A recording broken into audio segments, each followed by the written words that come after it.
Selanjutnya soal nomor 16. Diketahui balok ABCD EFGH yang berukuran 10 cm kali 8 cm dan kali 6 cm. Tentukan panjang diagonal ruang AG.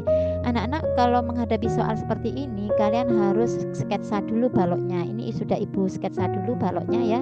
Kemudian kalian beri nama. Ingat, dalam memberi nama itu harus sesuai aturan ya, nggak boleh ngawur. Jadi memberi namanya itu untuk ABCD ini untuk alas, kemudian EFGH ini untuk tutupnya. Dari sini anak-anak. Jadi nanti A gini ya, urut, kemudian B, C, D. Jadi hati-hati beri namanya. Kemudian EFGH untuk tutupnya, lurus dari A ini kan E. Nah, ini lurus E, kemudian ini F, G, dan H. Selanjutnya kamu buat diagonal ruang ya, diagonal ruang AG. Jadi titik A dengan titik G ini kamu hubungkan sehingga membentuk garis. Bentar, Ibu hubungkan dulu ya. Nah, ini Ibu hubungkan. Nah, terus ke sini, terus ke G.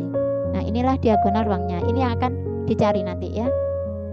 Dan kemudian kamu bubuhi ukurannya. Ukurannya 10 cm untuk ini ya, panjang 10 cm ini 10. Kemudian yang ini adalah 8. Kemudian tingginya adalah 6. Jadi ini panjang, lebar, dan tinggi. Nah, untuk mencari diagonal AG terlebih dahulu harus mencari diagonal sisi AC anak-anak. Jadi AC ini harus dicari juga ya. Jadi ini Ibu beri garis juga A ke C. Nah, A ke C ini juga harus dicari ya. Nah, ini dan untuk mencari AC bagaimana? Mencari AC adalah lewat ini segitiga ABC. Ingat, segitiga ABC ini adalah segitiga siku-siku anak-anak ya. Jadi siku-sikunya di sini. Sehingga mencari AC menggunakan teorema Pythagoras. Jadi nanti AC kuadrat ya itu sama dengan AB kuadrat ditambah BC kuadrat gitu. AB kuadrat ditambah BC kuadrat. Nah, seperti itu. AB-nya adalah 10 kuadrat ditambah BC-nya 8 kuadrat. 10 kuadrat adalah 100, kemudian 8 kuadrat adalah 64, sehingga 100 tambah 64, 164. Sehingga panjang AC adalah ditarik akarnya ya, akar 164. Nah, ini. Jadi AC ini akar 164, ditulis di sini. Dah. Selanjutnya kita langsung bisa mencari panjang AG. Nah, panjang AG lewat segitiga ini ACG. Jadi segitiga ACG ini adalah segitiga siku-siku. Jadi ini adalah segitiga siku-siku anak ya. Nah, ini adalah segitiga siku-siku. Siku-sikunya di titik C ya. Jadi di sini. Sehingga berlaku teorema Pythagoras juga, sehingga AG kuadrat sisi miring ya, AG kuadrat sama dengan AC kuadrat ditambah CG kuadrat gitu caranya ya. AC kuadrat, AC-nya adalah akar 164. Ini tidak usah dicari dulu karena nanti hilang ketemu dengan kuadrat ya. Ditambah CG ini 6 kuadrat. Dah, akar 164 ketemu dengan kuadrat, maka ini akan hilang sehingga dia menjadi 164. Ditambah 6 kuadrat adalah 36. 164 ditambah 36 adalah 200. Sehingga panjang AG itu ditarik akarnya, akar 200 sama dengan akar 200 ya. Akar 200 ini bisa diuraikan menjadi akar 100 dikalikan akar 2 ya. Sehingga akar 100 hasilnya 10, akar 2 hasilnya akar 2. Jadi inilah hasilnya. Jadi panjang diagonal AG adalah 10 akar 2 cm. Demikian.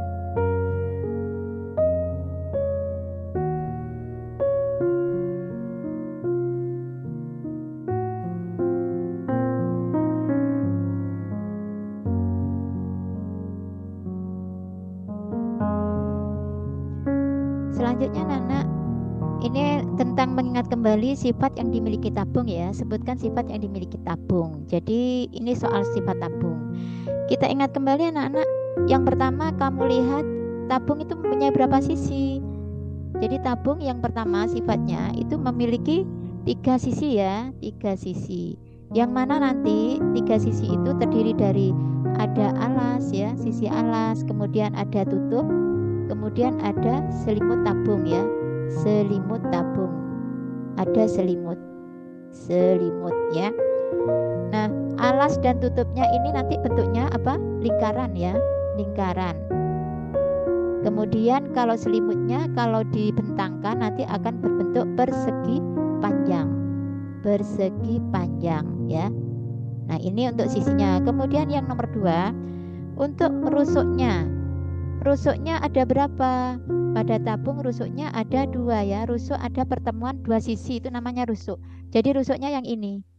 Nah, yang berbentuk lingkaran ini, pertemuan antara tutup dengan selimut bertemu di sini, kemudian alas dengan selimut bertemu di sini. Jadi nanti rusuknya ada 2 berbentuk lingkaran ya. Lengkung lingkaran bentuknya. Ada 2 berbentuk lingkaran. Kemudian yang ketiga, apakah memiliki titik sudut? Tidak memiliki ya, tidak memiliki titik sudut, tidak memiliki titik sudut. Nah, ini merupakan sifat-sifat dari tabung. Sekian anak-anak ya.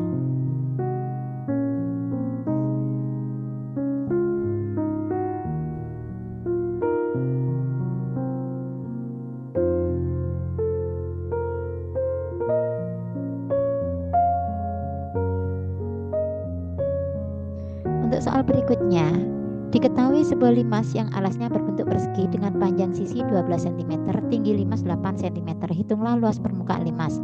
Anak-anak, dalam mengerjakan soal ini kalian harus sketsa dulu limasnya ya. Ini Ibu sudah membuat sketsanya. Sketsa limasnya ini seperti ini ya. Nah, ini alasnya berbentuk persegi, panjang sisinya kita bubuhi di sini ya, 12 cm. Ini 12, ini juga 12. Ini 12 cm ya. Kemudian tinggi limas ada di sini. Katakanlah ini limasnya TABCD. Limasnya diberi nama ya anak-anak biar mudah ya. Puncaknya di T. Nah, TABCD. Dan kemudian ini titik pusatnya katakanlah ini E ya. Nah, sehingga tingginya TE adalah 8 cm di sini. Nah, kemudian ini di sini ada F ya. Nah, TE ini 8 cm sudah diketahui ya, tinggi limas ada di dalam yaitu 8 cm, ini namanya tinggi limas. Kemudian EF-nya ini berapa anak-anak? EF-nya itu adalah separuh dari AB ya. Kalau AB-nya 12 berarti EF-nya ini 6 ya. Nah, kemudian kita bentuk garis ya. Sebentar. Kita bentuk garis ini T ke bentar ya, sebentar saya insert dulu ini. Set draw dulu ya. Sip, ini Ibu beri garis dulu biar mudah. T ke F kita garis ya anak-anak ya. Kita garis T ke F kita garis. Nah, ini T-nya. Nah, ini. Nah, dah panjang TF. Nah, sekarang ini perhatikan gambarnya ya anak-anak ya. Jadi ini gambarnya seperti ini. Nah, menentukan luas permukaan limas. Luas permukaan limas itu adalah luas alas ya, luas alas ditambah, jadi alasnya ini luas alasnya ditambah ini ada berapa sisi tegak? Ada 4 ya, yaitu TAB, TBC, TCD dan TAD. Jadi ada 4. Jadi ada 4 kali luas sisi tegak, luas sisi tegak ya. Sisi tegaknya sama ya karena berbentuk persegi alasnya. Kemudian luas alasnya kita cari dulu anak-anak. Luas alasnya berbentuk persegi, berarti nanti rumusnya menggunakan rumus persegi yaitu S kali S ya. Nah, ini alasnya, perhatikan alasnya adalah ini ya. Maka nanti alasnya adalah ini yang Ibu arsir ini. Nah, ini alasnya. Maka nanti sisinya adalah 12, berarti 12 kali 12 ya. Sama dengan 144 cm persegi. Nah, kemudian sekarang luas sisi tegak. Luas sisi tegak itu sisi tegaknya berbentuk segitiga anak-anak ya. Perhatikan, misalkan pada segitiga ini ABC ya. Nah, ABC ini, nah ini bentuknya adalah segitiga ya. TBC ini segitiga, sehingga menggunakan rumus luas segitiga. Rumus luas segitiga adalah setengah kali alas kali tinggi. Nah, alasnya yang mana? Kamu fokus pada TBC ya. Jadi ini ada segitiga TBC, alasnya itu BC ya. Jadi nanti setengah kali BC. BC ini adalah 12. Nah, kemudian tingginya adalah TF anak-anak. Jadi ini adalah tinggi sisi tegak ya. Jadi ini T sisi tegak ya. Nah, tinggi sisi tegak ini bisa kamu perhatikan segitiga TEC ya. Segitiga TEC ini. Nah, segitiga TEC ini adalah segitiga siku-siku ya. Ini adalah segitiga siku-siku. Maka bisa menggunakan teorema Pythagoras ya. Jadi T kita cari dulu. T kuadrat sama dengan ini karena TEC, TEF ya, TEF ini adalah segitiga siku-siku, maka T kuadrat ya tinggi sisi tegak sama dengan 8 kuadrat karena TE itu 8 ditambah EF kuadrat 6 kuadrat ya. Sama dengan 64 ditambah 36 sama dengan 100 ya. Maka T sama dengan akar 100 sama dengan 10. Nah, seperti ini adalah untuk mencari tinggi sisi tegak.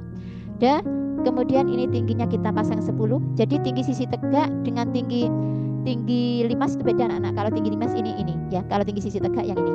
Ya, kita hitung. Ini 2 dengan 12 ditisik jadi 6 jadi 60. Ini satu sisi 60 berarti karena 4 sisi maka nanti menjadi 4 kali 60 ya. 4 kali 60 sama dengan 240. Nah, selanjutnya untuk luas keseluruhan luas limas, maka luas limas sama dengan luas alas yaitu 144 ditambah 240 sama dengan 384 cm persegi. Demikian.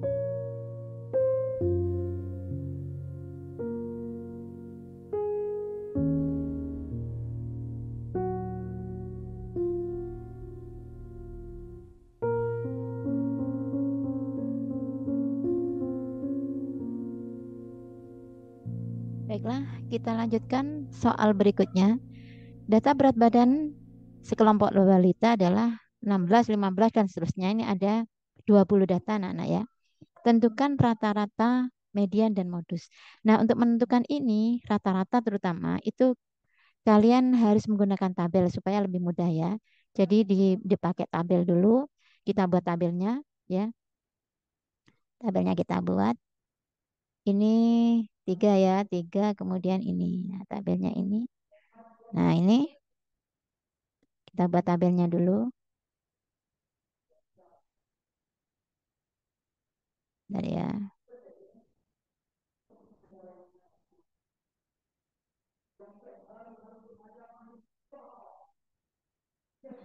Kita lebarkan. Dan kemudian dalam tabel ini yang pertama yang perlu adalah data dari berat badannya. Kita beri lambang X ya. Kita beri lambang X aja. Jadi ini untuk X-nya. Jadi data berat badannya. Kemudian ini untuk frekuensi banyaknya. Banyaknya balita yang berat badannya misalkan 14 kilo itu berapa ya, kita data nanti.